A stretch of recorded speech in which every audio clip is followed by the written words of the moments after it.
Hello and welcome to my channel, or welcome back to my channel. My name is Jay and this is a web of classic tales. If you're enjoying the videos, please like, subscribe, share, and comment. If you want notifications every single time a new video is uploaded, please click on the little bell icon. Today we will continue reading H.G. Wells' The Island of Dr. Moreau. I strode through the undergrowth that clothed the ridge behind the house, scarcely heeding whither I went, passed on through the shadow of a thick cluster of straight-stemmed trees beyond it, and so presently found myself some way on the other side of the ridge, and descending towards a streamlet that ran through a narrow valley. I paused and listened. The distance I had come, or the intervening masses of thicket, deadened any sound that might be coming from the enclosure. The air was still. Then, with a rustle, a rabbit emerged, and went scampering up the slope before me. I hesitated, and sat down in the edge of the shade. The place was a pleasant one. The rivulet was hidden by the luxuriant vegetation of the banks, save at one point, where I caught a triangular patch of its glittering water. On the farther side I saw through a bluish haze a tangle of trees and creepers, and above these again the luminous blue of the sky. Here and there a splash of white or crimson marked the blooming of some trailing epiphyte. I let my eyes wander over this scene for a while, and then began to turn over in my mind again the strange peculiarities of Montgomery's man. But it was too hot to think elaborately, and presently I fell into a tranquil state midway between dozing and waking. From this I was aroused, after I know not how long, by a rustling amidst the greenery on the other side of the stream. For a moment I could see nothing but the waving summits of the ferns and reeds. Then, suddenly upon the bank of the stream appeared something. At first I could not distinguish what it was. It bowed its round head to the water, and began to drink. Then I saw it was a man, going on all fours like a beast. He was clothed in bluish cloth, and was of a copper-coloured hue, with black hair. It seemed that grotesque ugliness was an invariable character of these islanders. I could hear the suck of the water at his lips as he drank. I leant forward to see him better, and a piece of lava, detached by my hand, went pattering down the slope. He looked up guiltily, and his eyes met mine. Forthwith he scrambled to his feet and stood wiping his clumsy hand across his mouth and regarding me. His legs were scarcely half the length of his body, so staring one another out of countenance, we remained for perhaps the space of a minute. Then stopping to look back once or twice, he slunk off among the bushes to the right of me. I heard the swish of the fronds grow faint in the distance and die away. Long after he had disappeared, I remained sitting up, staring in the direction of his retreat. My drowsy tranquillity had gone. I was startled by a noise behind me, and turning suddenly saw the flapping white tail of a rabbit vanishing up the slope. I jumped to my feet. The apparition of this grotesque, half-bestial creature had suddenly populated the stillness of the afternoon for me. I looked around me rather nervously and regretted that I was unarmed. Then I thought that the man I had just seen had been clothed in bluish cloth, had not been naked as a savage would have been, and I tried to persuade myself from that fact that he was, after all, probably a peaceful character, that the dull ferocity of his countenance belied him. Yet I was greatly disturbed at the apparition. I walked to the left along the slope, turning my head about and peering this way and that among the straight stems of the trees. Why should a man go on all fours and drink with his lips? Presently I heard an animal wailing again, and taking it to be the puma, I turned about and walked in a direction diametrically opposite to the sound. This led me down to the stream, across which I stepped and pushed my way up through the undergrowth beyond. I was startled by a great patch of vivid scarlet on the ground, and going up to it found it to be a peculiar fungus, branched and corrugated like a foliaceous lichen, but deliquescing into slime at the touch. And then, in the shadow of some luxuriant ferns, I came upon an unpleasant thing. The dead body of a rabbit, covered with shining flies, but still warm and with the head torn off. I stopped aghast at the sight of the scattered blood. Here, at least, was one visitor to the island disposed of. There were no traces of other violence about it. It looked as though it had been suddenly snatched up and killed. And as I stared at the little furry body came the difficulty of how the thing had been done. The vague dread that had been in my mind since I had seen the inhuman face of the man at the stream grew distincter as I stood there. I began to realize the hardihood of my expedition among these unknown people. The thicket about me became altered to my imagination. Every shadow became something more than a shadow, became an ambush. Every rustle became a threat. Invisible things seemed watching me. I resolved to go back to the enclosure on the beach. I suddenly turned away and thrust myself violently, possibly even frantically, through the bushes, anxious to get a clear space about me again. I stopped just in time to prevent myself emerging upon an open space. It was a kind of glade in the forest, made by a fall. Seedlings were already starting up to struggle for the vacant space, and beyond, the dense growth of stems and twining vines and splashes of fungus and flowers closed in again.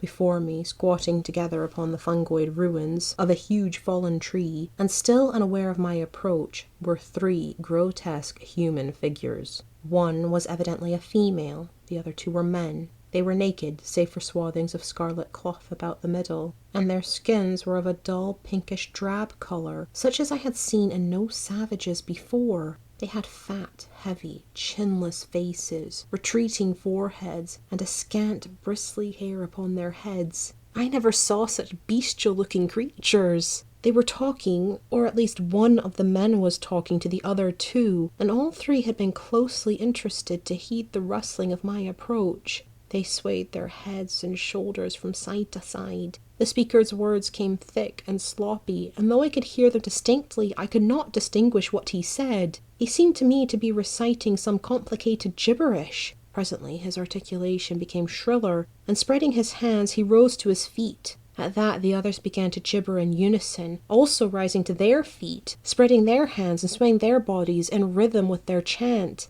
I noticed then the abnormal shortness of their legs, and their lank, clumsy feet. All 3 began slowly to circle round, raising and stamping their feet and waving their arms. A kind of tune crept into their rhythmic recitation, and a refrain, Alula, or Balula it sounded like. Their eyes began to sparkle, and their ugly faces to brighten, with an expression of strange pleasure. Saliva dripped from their lipless mouths. Suddenly, as I watched their grotesque and unaccountable gestures, I perceived clearly for the first time what it was that had offended me, what had given me the 2 inconsistent and conflicting impressions of utter strangeness, and yet the strangest familiarity. The 3 creatures engaged in this mysterious rite were human in shape, and yet human beings with the strangest air about them of some familiar animal. Each of these creatures, despite its human form, its rag of clothing, and the rough humanity of its bodily form, had woven into it, into its movements, into the expression of its countenance, into its whole presence, some now irresistible suggestion of a hog,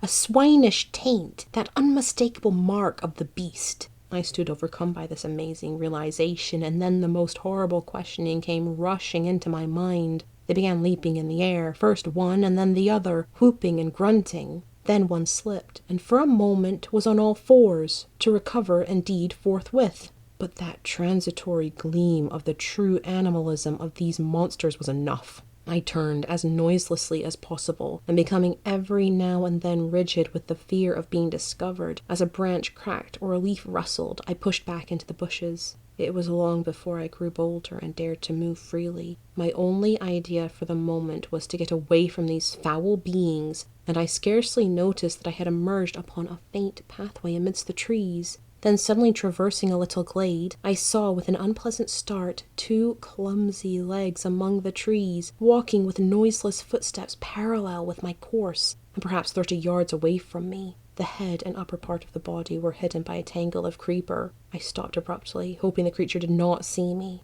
The feet stopped as I did. So nervous was I that I controlled an impulse to headlong flight with the utmost difficulty. Then, looking hard, I distinguished through the interlacing network the head and body of the brute I had seen drinking. He moved his head. There was an emerald flash in his eyes as he glanced at me from the shadow of the trees, a half-luminous color that vanished as he turned his head again. He was motionless for a moment, and then, with a noiseless tread, began running through the green confusion. In another moment he had vanished behind some bushes. I could not see him, but I felt that he had stopped and was watching me again. What on earth was he? Man or beast? What did he want with me? I had no weapon, not even a stick. Flight would be madness. At any rate, the thing, whatever it was, lacked the courage to attack me. Setting my teeth hard, I walked straight towards him. I was anxious not to show the fear that seemed chilling my backbone. I pushed through a tangle of tall, white-flowered bushes and saw him 20 paces beyond, looking over his shoulder at me and hesitating.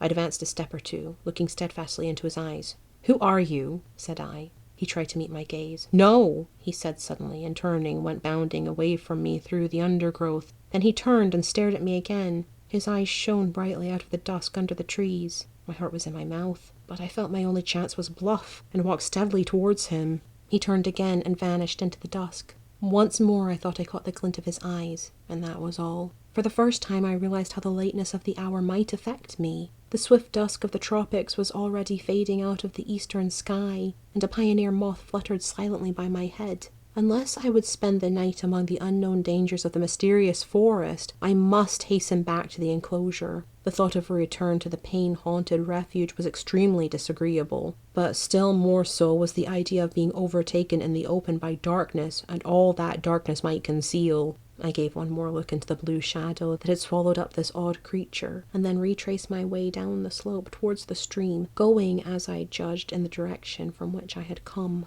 I walked eagerly, my mind confused with many things, and presently found myself in a level place among scattered trees. The colorless clearness that comes after the sunset flush was darkling. The blue sky above grew momentarily deeper, and the little stars, one by one, pierced the untenuated light. The interspaces of the trees, the gaps in the further vegetation that had been hazy blue in the daylight, grew black and mysterious. I pushed on. The color vanished from the world. The treetops rose against the luminous blue sky in inky silhouette, and all below that outline melted into one formless blackness. Presently the trees grew thinner, and the shrubby undergrowth more abundant. Then there was a desolate space covered with white sand, and then another expanse of tangled bushes. I did not remember crossing this sand opening before. I began to be tormented by a faint rustling upon my right hand. I thought at first it was fancy, for whenever I stopped there was silence, save for the evening breeze in the treetops. Then when I turned to hurry on again, there was an echo to my footsteps. I turned away from the thickets, keeping to the more open ground, and endeavouring by sudden turns now and then to surprise something in the act of creeping upon me. I saw nothing, and nevertheless my sense of another presence grew steadily. I increased my pace, and after some time came to a slight ridge, crossed it, and turned sharply, regarding it steadfastly from the further side. It came out black and clear-cut against the darkling sky, and presently a shapeless lump heaved up momentarily against the skyline and vanished again. I felt assured now that my tawny-faced antagonist was stalking me once more, and coupled with that was another unpleasant realization that I had lost my way. For a time I hurried on hopelessly perplexed and pursued by that stealthy approach. Whatever it was, the thing either lacked the courage to attack me, or it was waiting to take me at some disadvantage. I kept studiously to the open. At times I would turn and listen, and presently I had half persuaded myself that my pursuer had abandoned the chase, or was a mere creation of my disordered imagination. Then I heard the sound of the sea. I quickened my footsteps almost into a run, and immediately there was a stumble in my rear. I turned suddenly and stared at the uncertain trees behind me. One black shadow seemed to leap into another. I listened, rigid, and heard nothing but the creep of the blood in my ears. I thought that my nerves were unstrung, and that my imagination was tricking me, and turned resolutely towards the sounds of the sea again. In a minute or so the trees grew thinner, and I emerged upon a bare, low headland, running out into the sombre water. The night was calm and clear, and the reflection of the growing multitude of the stars shivered in the tranquil heaving of the sea. Some way out, the wash upon an irregular band of reef shone with a pallid light of its own. Westward I saw the zodiacal light mingling with the yellow brilliance of the evening star. The coast fell away from me to the east, and westward it was hidden by the shoulder of the cape. Then I recalled the fact that Moreau's beach lay to the west. A twig snapped behind me, and there was a rustle. I turned and stood facing the dark trees. I could see nothing, or else I could see too much. Every dark form in the dimness had its ominous quality, its peculiar suggestion of alert watchfulness. So I stood for perhaps a minute, and then, with an eye to the trees still, turned westward to cross the headland, and as I moved, one among the lurking shadows moved to follow me. My heart beat quickly. Presently the broad sweep of a bay to the westward became visible, and I halted again. The noiseless shadow halted a dozen yards from me. A little point of light shone in the further bend of the curve, and the grey sweep of the sandy beach lay faint under the starlight. Perhaps 2 miles away was that little point of light. To get to the beach, I should have to go through the trees where the shadows lurked and down a bushy slope. I could see the thing rather more distinctly now. It was no animal, for it stood erect. At that point I opened my mouth to speak, and found a hoarse phlegm choked my voice. I tried again and shouted, "Who is there?" There was no answer. I advanced a step. The thing did not move, only gathered itself together. My foot struck a stone. That gave me an idea. Without taking my eyes off the black form before me, I stooped and picked up this lump of rock. But at my motion the thing turned abruptly, as a dog might have done, and slunk obliquely into the further darkness. Then I recalled a schoolboy expedient against big dogs, and twisted the rock in my handkerchief, and gave this a turn round my wrist. I heard a movement further off among the shadows, as if the thing was in retreat. Then suddenly my tense excitement gave way. I broke into a profuse perspiration, and fell a-trembling, with my adversary rooted and this weapon in my hand. It was some time before I could summon resolution to go down through the trees and bushes upon the flank of the headland to the beach. At last I did it at a run, and as I emerged from the thicket upon the sand, I heard some other body come crashing after me. At that I completely lost my head with fear, and began running along the sand. Forthwith there came the swift patter of soft feet in pursuit.